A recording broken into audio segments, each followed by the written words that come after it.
Les Celtes les vénéraient comme des divinités. Nous en avons fait de vulgaires plantes vertes, juste bonnes à nous chauffer. Mais notre regard est en train de changer. Les êtres de la forêt communiquent, pensent et se défendent. Et ce n'est pas un illuminé qui le dit, c'est la science d'aujourd'hui.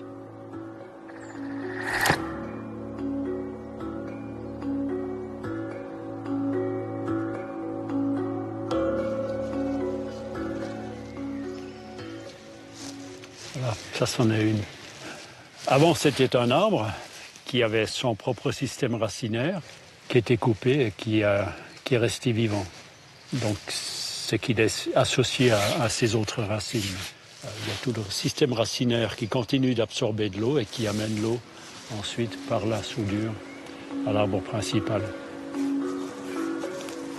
Ernst Zürcher est ingénieur forestier, chargé de cours aux écoles polytechniques de Lausanne et de Zurich. Ce chercheur atypique de 65 ans est spécialisé dans la science du bois et son laboratoire est baigné d'une lumière verte et fraîche. Alors ça, c'est vraiment une réalité qui est bien connue, c'est que les arbres sont liés les uns aux autres par des soudures de racines. Les racines sont entourées de champignons et ces champignons ne colonisent pas qu'un seul arbre. Donc, par ce champignon, différentes espèces d'arbres sont aussi en relation, en réseau. Les plantes communiquent, elles le font par des signaux électriques, des fréquences hertziennes ou encore des échanges gazeux. Chaque jour, la science découvre de nouveaux accents à cette mystérieuse langue du bois. Oui, là, c'est vraiment les derniers développements de la recherche qui montrent que les arbres forment une communauté qui a une cohésion. On sait maintenant que les arbres émettent aussi des sons. Les plantes émettent des sons de toutes sortes de fréquences, jusqu'à des fréquences ultra basses qui sont semblables à nos fréquences cérébrales. Donc, probablement qu'ils ont aussi des communications à ce niveau-là. Et probablement que là, on a une réponse pourquoi certaines personnes ont l'impression d'avoir une proximité avec les arbres, de percevoir des énergies. S'immerger dans la forêt pour se faire du bien, la pratique est reconnue au Japon comme une médecine préventive depuis 1982. On appelle ça le Shirin-yoku, littéralement le bain de forêt.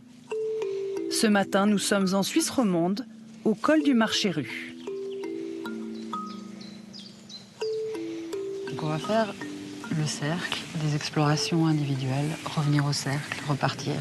Et tout ça, en fait, avec vraiment la collaboration, la relation et le soutien de la forêt et des non-humains qui nous entourent. Et la proposition, c'est de prendre simplement quelques grandes respirations. Et de voir quand tu respires, en fait, que tu respires le même air que les arbres. Et que c'est eux qui font ton oxygène. Et qu'en fait, on partage tout le temps. Karine Roth guide le groupe pendant les 2 heures que dure le bain de forêt. Puis d'écouter. Il s'agit bien d'une pratique et non d'une simple balade dans les sous-bois. Puis d'essayer de renifler aussi. C'est un peu un yoga des arbres, c'est un peu une méditation de la forêt. Hein. Alors c'est vrai qu'au Japon, avec le Shirin-yoku, ils ont beaucoup mesuré de choses. Hein. Ils ont même mesuré la pression sanguine. Et ils ont fait des tests où ils prenaient les mesures avant d'aller faire le bain de forêt, puis après le bain de forêt, pour quelque part démontrer, il y a une différence. C'est vrai que moi, mon baromètre, mon système de mesure, mon élément mesure, c'est plutôt de regarder le visage de la personne et puis sa présence quand elle arrive au bain de forêt, puis comment elle repart.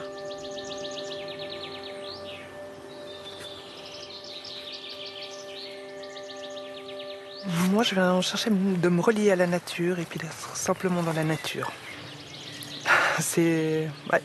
Là, à l'instant, c'est quand même très difficile de mettre en mots parce que tout est dans l'expérience et puis je ne l'ai pas encore traduite, je pourrais dire ça comme ça. Mais pour moi, c'est une entrée dans un autre temps. Moi, je réponds à un appel de la forêt en fait qui s'est produit déjà 2 ans. un appel voilà, pour me sortir un petit peu de ce monde abrutissant dans lequel je vivais, dans une multinationale, à courir partout. Et j'ai eu un appel pour me reconnecter à la nature et voilà, me reconnecter à elle et via elle me reconnecter à moi-même en fait.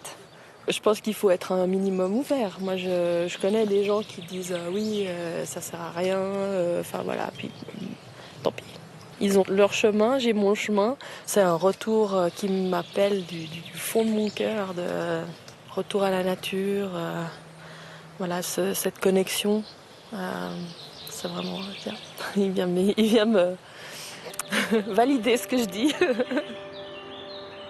Depuis un an, l'engouement pour les arbres prend des allures de phénomène. Les arbres ont des émotions. Ils ressentent bien sûr la douleur. Et on le doit en grande partie au talent de conteur d'un forestier allemand. Peter Wohlleben nous présente la forêt comme des individus qui forment des amitiés et des familles.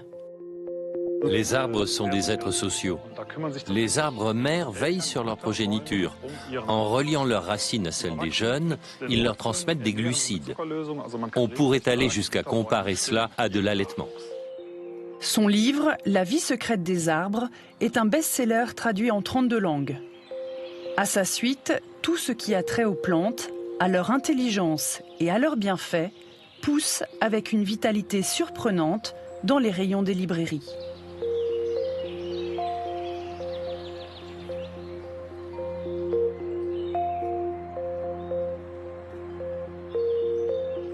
Et même Zepp, le papa de Titeuf, a déserté les cours d'école pour mettre un peu de chlorophylle dans son aquarelle. Son dernier album, The End, est une sorte de thriller écologique qui annonce la fin du monde. Et où les arbres ne sont pas les plus faibles face à la menace. En m'intéressant un peu à toute cette recherche qui sort beaucoup en ce moment autour de ce qu'on appelle l'intelligence des arbres, il m'est venu cette histoire un peu qui est une fiction, mais dans laquelle j'ai mis pas mal d'éléments scientifiques. Et ça me permettait à la fois de dessiner ce que je préfère, les arbres, et puis de raconter une histoire. Et je trouve que ce qui est passionnant avec cette recherche, c'est qu'on est en train d'entrevoir que peut-être on n'est pas l'espèce la plus intelligente de la Terre. Pour écrire son histoire, Zepp a rencontré de nombreux scientifiques. L'un d'entre eux, le botaniste Francis Allais, a même prêté ses traits au professeur de la bande dessinée. De quoi donner une épaisseur scientifique à une œuvre de fiction. Dans la recherche, on découvre quelque chose qui est un peu effrayant. Il y a une histoire que je raconte, une extenso dans le récit, qui est cette anecdote des koudous d'Afrique, donc des antilopes qu'on a trouvées mortes dans un parc du Transvaal. Et on a mis très longtemps à comprendre comment elles avaient été décimées, surtout que c'est quelque chose qui s'est répété. Et on a compris que c'était la nature qui avait régulé leur population, en fait, en rendant toxiques les feuilles d'acacia qu'elles mangeaient. Et on a compris qu'en fait, les acacias s'envoyaient un signal, et à l'heure où les koudous venaient manger, le taux de tanin devenait mortel. Et ça a été, je crois, vraiment un des premiers éléments de recherche qui a été popularisé, parce qu'en plus, il a un aspect... c'est un scénario de polar incroyable, c'est le crime parfait, quoi. Être immobile et muet ne veut pas dire sans défense. Certaines espèces arrivent à lutter contre le feu en dégazant. D'autres appellent littéralement la pluie. Et chaque jour, les scientifiques font de nouvelles découvertes. Les arbres perçoivent à l'avance un tremblement de terre, par exemple, découverte au Japon. Et maintenant, on peut prédire à l'avance qu'une onde sismique est en train d'arriver grâce à des électrodes posées sur les arbres. Et visiblement, ces êtres commencent à peine à nous transmettre leur mystère. Malgré le fait que je travaille scientifiquement avec eux, plus j'en comprends, plus ils m'étonnent. Alors le plus grand étonnement, c'est naturellement cette pérennité, cette dimension dans l'espace et dans le temps. Le fait que ces arbres arrivent à traverser les siècles, les millénaires, les plus anciens à 5000 ans. Une chose importante, c'est qu'on est en train de vivre quelque chose de très inquiétant au niveau écologique, environnemental, le réchauffement climatique. Et intuitivement, l'homme a toujours recours à une part de sécurité dans son expérience. Et là, la forêt et les arbres sont quand même des êtres dans la nature qui savent traverser des périodes difficiles, qui sont très résilients.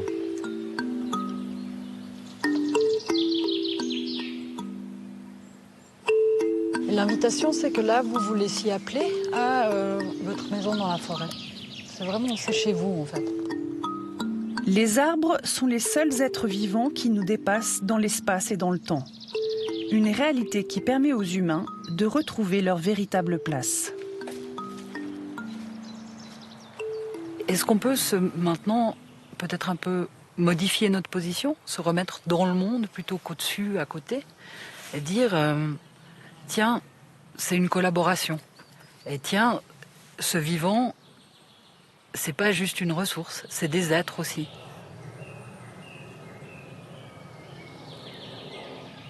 Restaurer ce lien entre l'humain et la nature, c'est un changement absolu de paradigme. On a séparé nous et la nature, on a séparé nous et le divin, on a mis le mystère très loin. Et le mystère, il est là, à portée de main. Et ce changement de paradigme, au fond, c'est de dire ce qui m'entoure, c'est le vivant, dont je fais partie.